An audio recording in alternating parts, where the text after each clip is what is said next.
Why is that in distinction so important? Sustainability integrated into a commercial strategy is the most powerful thing a company can do. Leadership starts from the very top. I do not like a hard sell towards me, and I certainly wouldn't be doing a hard sell at any stage because it just doesn't work. Your business gets what you focus on, right? The two go hand in hand and support each other. Welcome to the podcast From Cold to Close. My name is Saeed and I'm the founder here at SRC Growth Partner, a growth company that helps professional services firms from around the world increase their revenue and profitability by acquiring new clients. Our guest today is Jane Dennyson. Jane is the founder and CEO of Thrive Consulting Services, a boutique advisory helping companies and investors turn sustainability into commercial advantage. Jane is known for her work on how ESG and procurement are reshaping competitiveness in manufacturing and supply chains. She brings expertise in double materiality, social value, and sustainability strategy. Jane's early career in East Africa's safari sector shaped her systems-based approach, showing how business can support biodiversity and livelihoods. She's also the co-founder of Shift Cycling Culture and a frequent speaker on how companies can move beyond compliance to use sustainability as a source of long-term value. Jane, welcome to the podcast. Thank you very much. It's a pleasure to be here. Yeah, no, I always love these types of conversations. I think it's really interesting to hear what's going on in the market from all sorts of angles. And so this conversation, I think, will be super interesting just based off of your background and really how you approach sustainability as a whole. But before I jump into the protein of the conversation, I guess for the viewers and listeners out there who may not know who Jane is, can you share a little bit more about who you are and the type of work you do at your company? Sure. So I am now based in Scotland, in Edinburgh, but the company works across the UK and helps companies with who are headquartered in the UK. How I got into doing what I'm doing, I think I can track it back to when I was in my early 20s and found myself applying to be a caterer in a bush camp in Zambia in the South Luangwa National Park, which not many people had heard of then, probably haven't heard of now. It's the size of Wales, it's packed with wildlife and the whole ecosystem that surrounds that.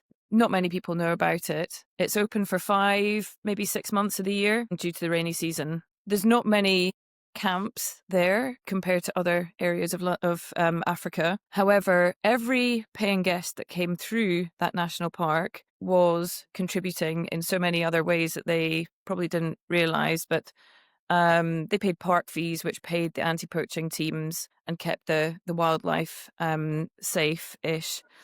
For every guest that we had, we were able to employ people. The people that were employed, the teams were then supporting their families through education, healthcare, such a wider benefit to all of this. But it all came down to sort of commerce at the end of the day. And if we weren't filling these, the small number of beds, we had 10 beds in the camp. If we weren't maximizing how many people were getting through, we weren't getting the revenue and we couldn't, and the knock-on effect.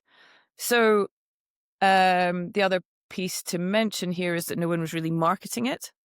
So there was a lot of people who were very passionate about wildlife and very good at fixing Land Rovers and running camps, but no one was telling the story. So I started off marketing the camp I was working in, and then slowly we brought together other camps and we got a sort of collaboration of camps to go out for the whole area and start going to the world travel market and the different sort of travel fairs and promote it to high-end tour operators around the world to increase sales. But I guess that's when I made the connection between how crucial sales and marketing was and communication and delivering a wider benefit and how much that is absolutely intrinsically linked. So I came back to the UK when I turned 30.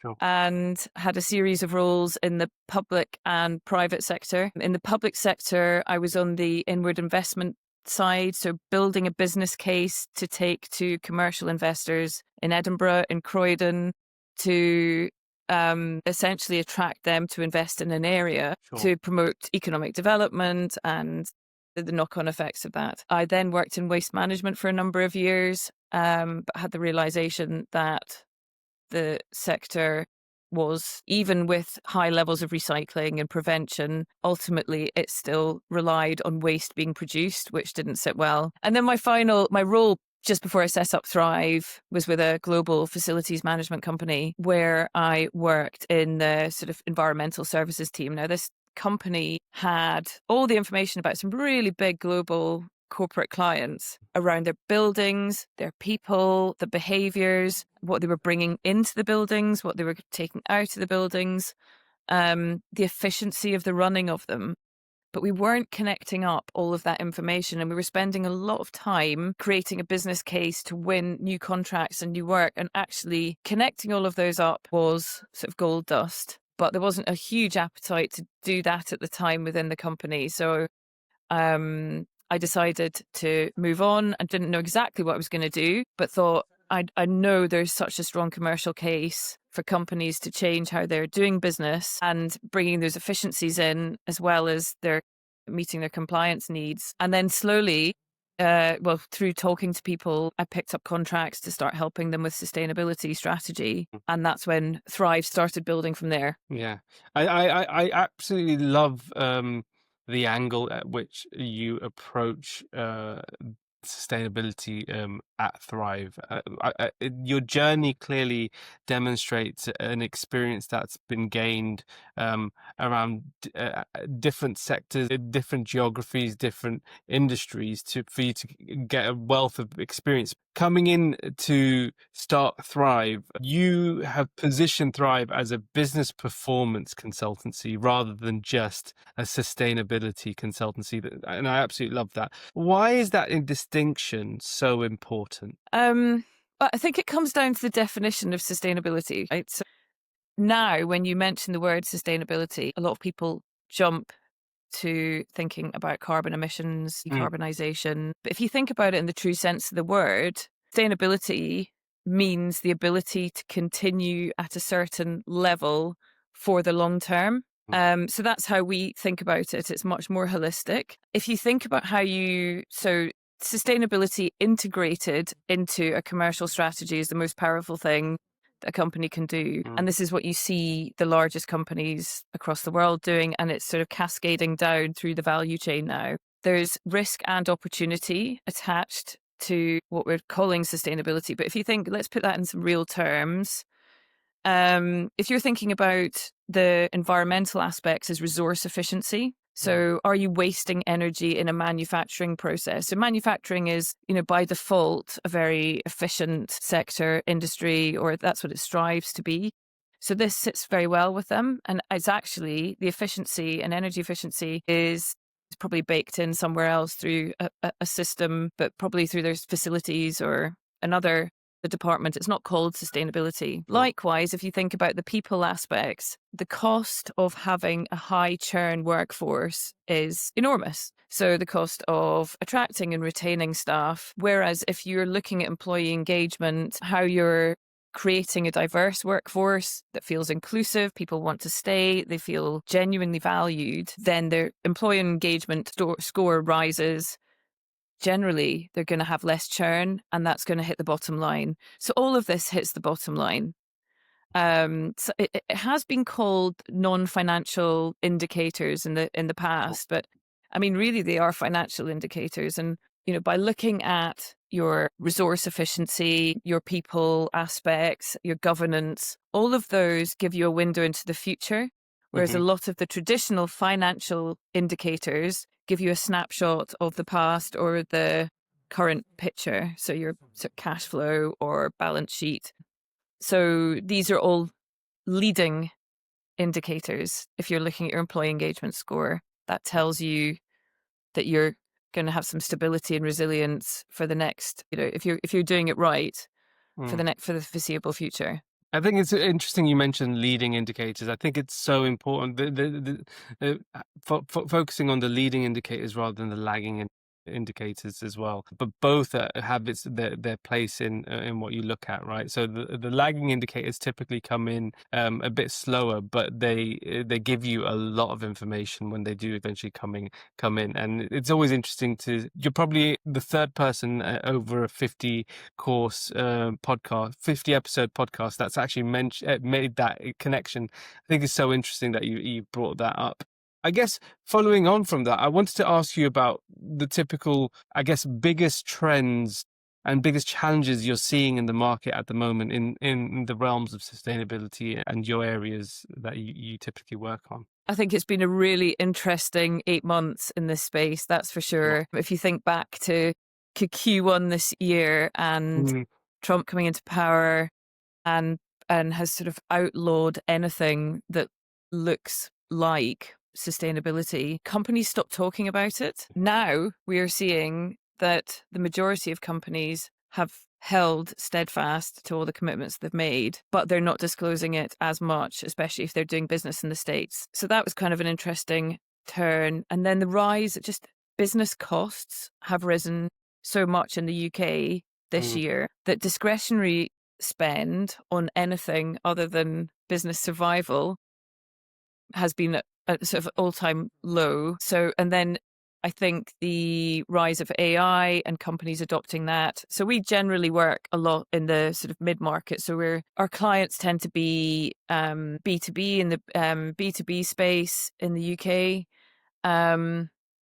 And they will generally have a turnover of, say, £50 million and over. Now, a lot of them do have sustainability plans already. Currently, there's no legislation in the UK for non-listed businesses of that size. So then the trigger for them to tackle this subject is when they're not winning work and their customers are asking them more complex questions because they are these bigger companies that do have strategies in place and have recognized the risk of their supply chain not supporting their commitments.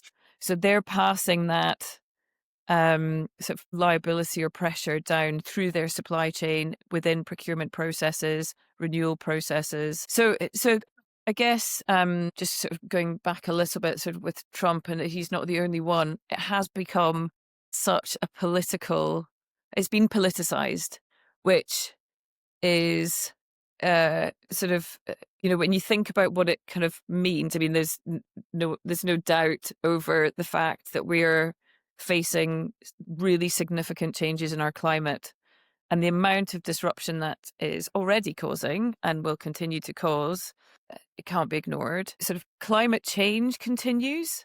Yeah. And the politicians are trying to make it a political hot potato and blame rising energy prices on a net zero strategy. And it just becomes this, we see it in the UK as well, massively at the moment. It's just being used, as a political sort of point scoring, which is, it should sit above, it should just not come into politics, So interesting times. I think you hit the nail right on the head. It's a matter that is, I guess, universally appreciated almost, in the sense that climate change is happening. Scientifically, it's proven. Things are happening in the world where people can see the changes, right? You can see it in the summers that we have and the winters that we're having.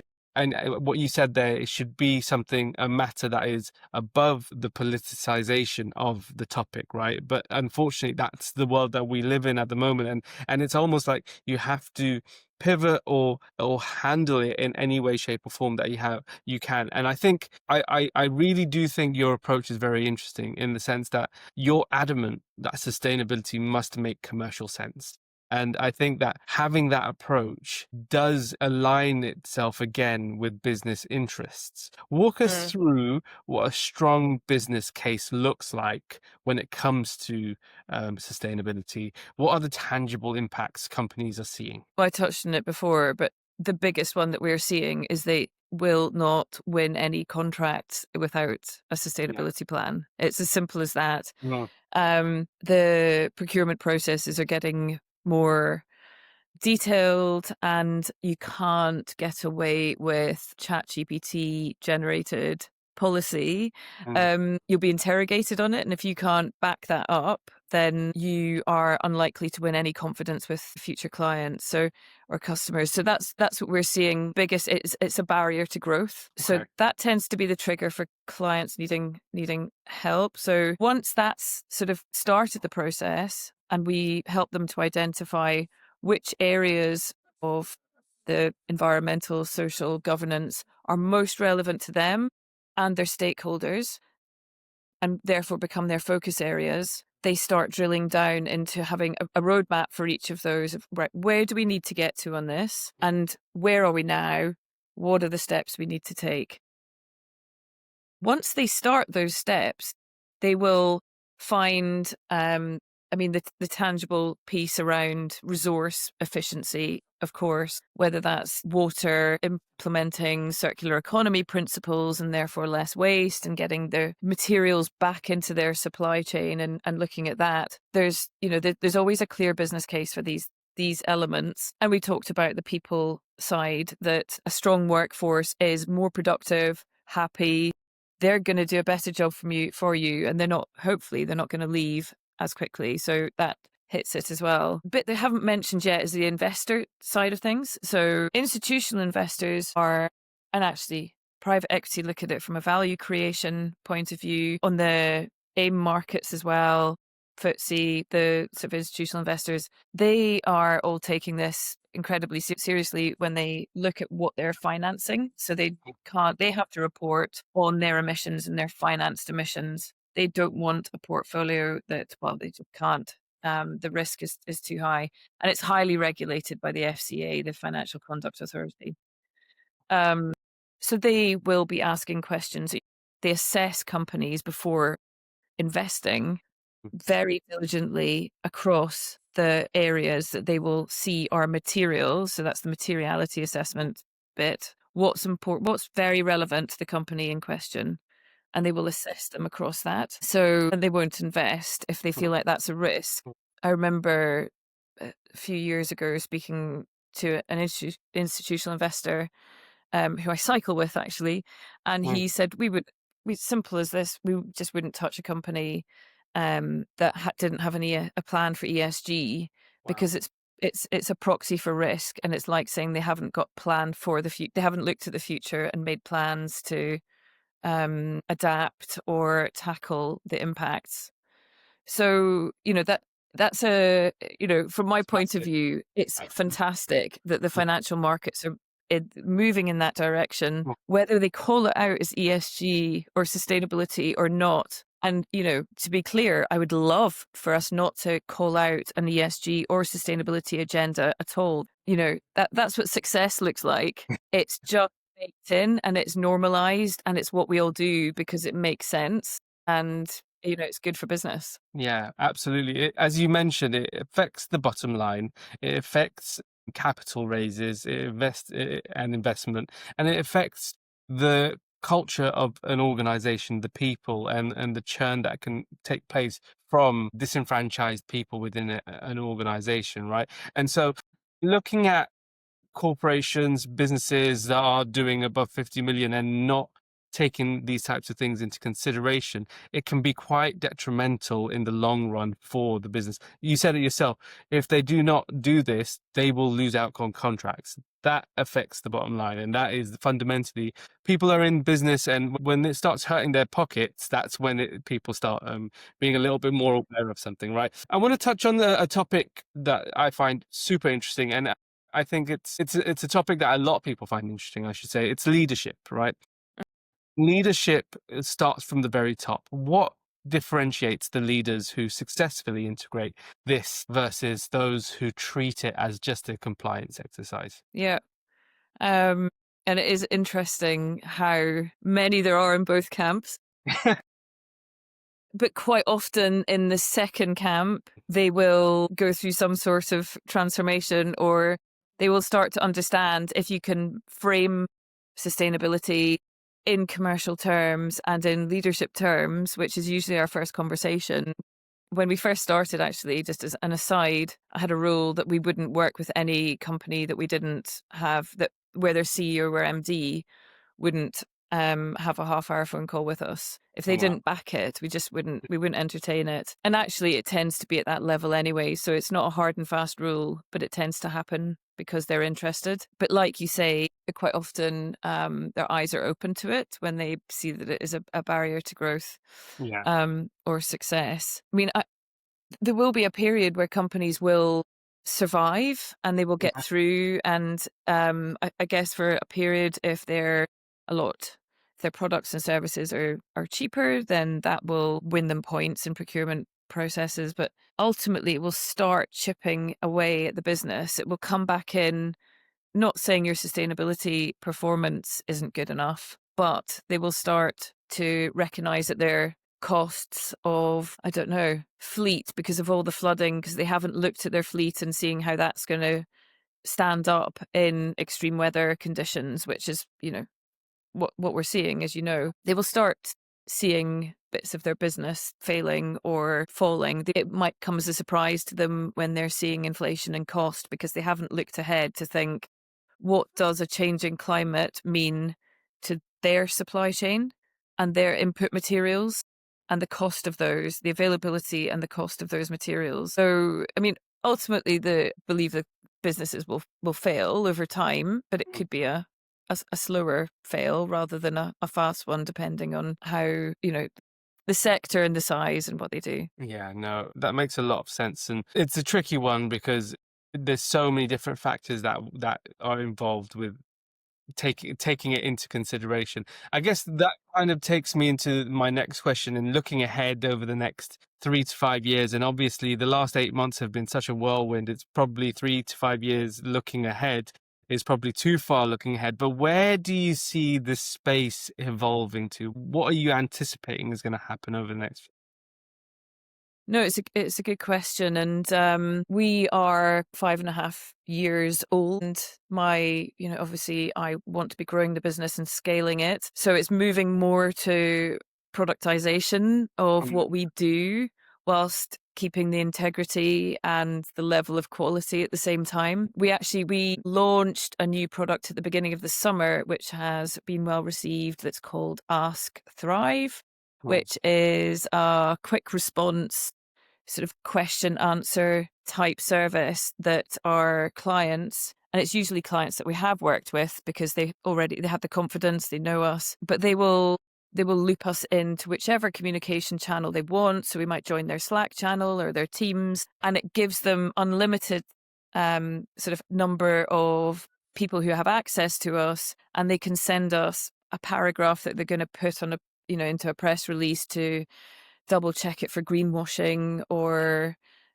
ask us quick questions about, say, legislation, or if they've come across a question in a procurement, a tender that they don't quite know how to answer, what approach should they be taking? What should they be incorporating in that? So that's doing well. And the idea is that works alongside their whatever they're doing on AI, so that they can automate as much as they like, but get the human oversight to make sure that it's credible and real, and that it stands the test of time. I love it. I love it. Jumping into the next segment of our podcast, this is the section what we call the Entrepreneur's Room. It's a series of questions we like to ask all of our guests to give our viewers and listeners an opportunity to understand how business owners and business leaders think and operate when running their business. So at this stage of the podcast, I always like to ask the same question, which is, how are you currently spending your days as a leader of the business? Currently, business development, but it's the time of year where a lot of conferences and sort of expos and all sorts of that those events are happening in September, October. So that's why I do quite a lot of speaking at sort of meet the buyer events, or working with, it was at the Scottish Manufacturing and Supply Chain Expo this year, this week running their sustainable manufacturing stage. So, which is great, because actually you're gaining a lot of market insight from that, as well as meeting a lot of people. I would aspire to spend 40-50% of my time on business development, and then 30% on delivery overview, and then the rest on business operations and the sort of business strategy. So, but it does flex throughout the year. Yeah. I love asking that question because it's always interesting to hear what the responses are. And it's always depending on where, like, as a leader of the business, business development is always going to be at the top of the pile, right? You are the one that you eat what you kill, you bring it in, and then it's just a case of making sure that you're nurturing that network. And I think strategy always gets brought up. Um, it's such an important part of growing a business and building a business. It's understanding that you need to have some time to future cast and future put some targets in place where you're actually strategizing for the future. So it's really interesting to hear that from you. In terms of then, as a leader of the business, what are the most important metrics for you when running the business? I've got a lot better on this in the last 12 months, I would say. Pipeline and cash forecast. So pipeline at all stages. I've become a big fan of Daniel Priestley and been sort of implementing a lot of I love it. sort of how he works. Yeah. So we have a sort of dashboard that we run through every Monday morning to set us up for the week and just see who's at which stage of the pipeline and how we're sort of nurturing those through and how we're going to be creating content or bringing in the sort of attracting new leads, which is absolutely vital. So it's just keeping that sort of foot on the gas, so to speak, for all of that. Yeah, no, I think pipeline. I've had so many conversations the last few days, and everyone seems to say pipeline, and it's music to my ears because that's what we always preach internally. It's like you have to, your business gets what you focus on, right? Like the outcomes will come if you focus on it. And if you stop focusing on pipeline, once you start delivering on projects and you get to the back end of a project and you haven't nurtured the pipeline like you should have, what ends up happening is you come back to the pipeline, it's dried up, and you're going, oh no, I have to start all over again. So it's so important. Daniel preaches this all the time. It's like making sure you're getting the leads coming in all the time, consistently on lead generation and actually nurturing the opportunities that come in. So 100%, it's music to my ears, Jane. Good.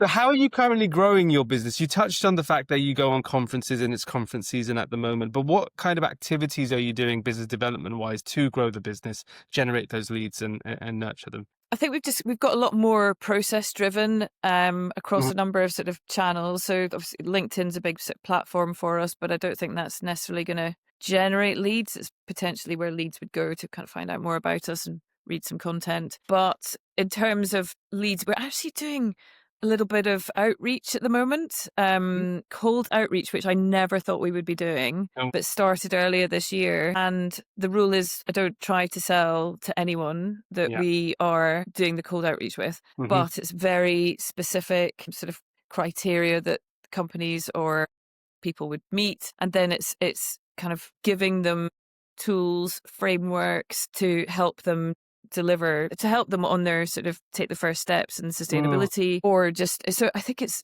again, it's sort of Daniel Priestley type approach, but it's helping people as much as you can before they sort of buy anything and just being really generous with what you give and what you, how you sort of deliver that. On the back of that, we've done a few masterclasses throughout this year.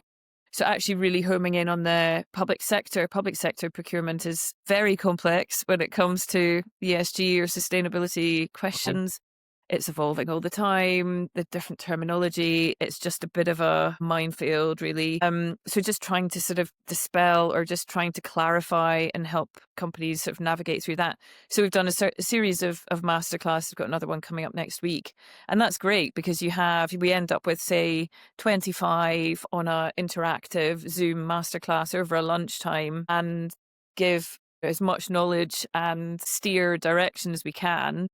But you're forming relationships, which is, I mean, I do not like a hard sell towards me. And I certainly wouldn't be doing a hard sell at any stage because it doesn't work. So it's, here we are, we'll help when you need us. In the meantime, there's a lot of sort of content and material that you can help yourself with. And that seems to be really working for us, actually. You've hit the nail right on the head. We help a lot of our clients with cold outreach, and the fact that you've mentioned it and you've said something so important in cold outreach, especially in today's market. And cold outreach has been around for many years now, but as the market has become more saturated and sophisticated, more and more people are getting really annoying direct emails into their inbox, spammy emails trying to sell them and thinking that they're going to get a sale immediately from that. And it's winding people up. It's driving people up the wall. And Hmm. so it's so important when you do send cold outreach to be value driven first. It's going in with the mindset of providing value,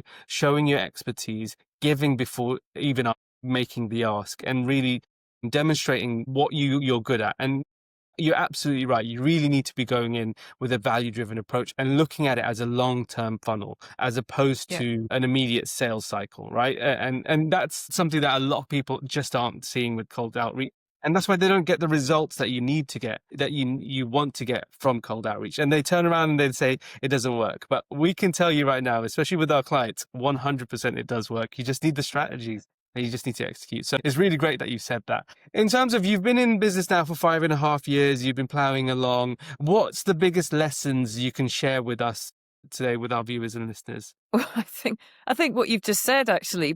Whilst I've always worked in marketing and business development, I've Mm, been selling in a concept or a large regeneration site or one, it hasn't been that sort of methodical sales pipeline and nurturing it. And in the first year, we got really busy with a number of clients, which was great, but took the foot off the business development pedal mm, because we got stuck into delivery. We hadn't built the team.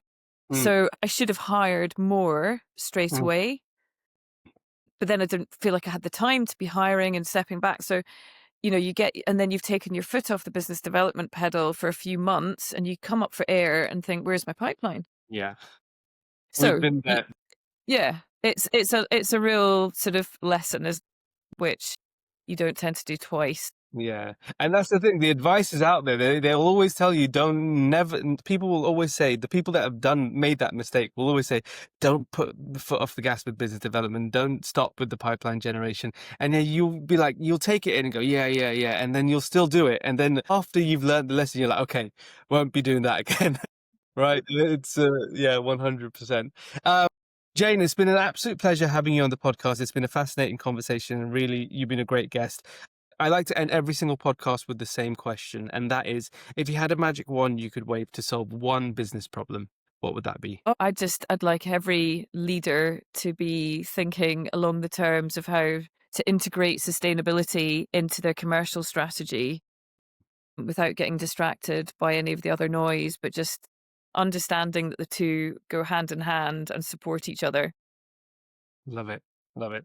Jane, for all those out there who might want to reach out to you, who might want to speak to you, where would they go? How would they find you? I think LinkedIn's probably the best place. So Jane Dennyson, Thrive Consulting Services is the company, but find me on LinkedIn and then we can move to email or message from there. Amazing. Well, Jane, thank you very much again for sharing your time today. It's been a pleasure. Thank you very much. I've loved it. Thanks so much for the conversation. No worries. All right, then.